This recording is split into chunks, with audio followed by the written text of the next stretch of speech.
Yalan. Vakit hiçbir şeylerini unutturmay, tedavilemey.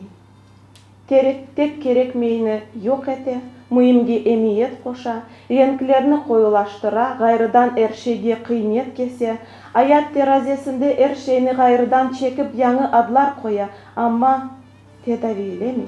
Это стихи известной крымско-татарской поэтессы Сере Кокче. Они, как и многие другие, прозвучали на литературной встрече, организованной проектом «Арекет Вахта» в Крымско-татарском музее в Акмюсджите. На встречу пригласили как начинающих поэтов, так и уже известных авторов. Бір ерде, бір кереден, бір қач мөйлев топылап, оларны халыққа танытмақ, бұл мен білесем пек бүйік бір шейдір. Біріншіден, әмдіда біз өзіміз өзарада таныш олармыз. Эдебиятымыз шымды бар. Эдебиятымыз илерілеймі, оның вазиетіні, яғни көстермек, қайдетмек, не вазиетті олғаныны, не дәрежеде олғаныны, насыл мевзулар көтерілгеніні.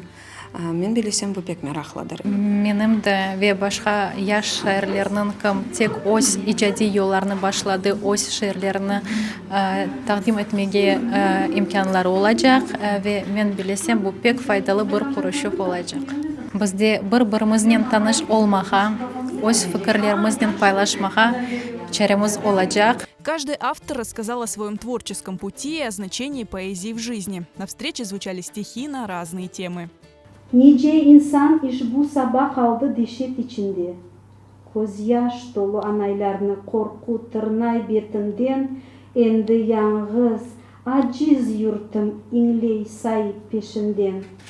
Olup ganimet düşmanға babam sabikende. Yadigar yurtum, hoşdiyar yurtum, bugün kenedi sarsıntı bekleysin. Etrafın ateş, etrafın kureş, ey talibizge sen neler tileysin. Endişe haynay, endişe хыйнай, тегин көрініп, іштен көпіреміз. Проект «Арекет Вахта» существует с 2019 года. Он объединил активную молодежь, интересующуюся крымско-татарской литературой, историей и культурой. Арекет Вахта лейхасы үшін бұл бірінші böyle bir canlı şekilde bir tedbir. Hem de birinci adımımızı şiiretke bağışlamak istedik. Bizim işte nesildeki farkımız var gerçekten de. İkinciden bu şairler arasında bir bağ kurmak, bir maksat koyduk özümüzge. Hem şairler arasında hem okuyucular arasında. Литературная встреча привлекла много людей. Зал Крымско-татарского музея был заполнен любителями крымско-татарской литературы. Встречу украсило музыкальное сопровождение в исполнении Фатмы Джапар. Организаторы обещают, такие мероприятия станут традиционными. Gelme ardından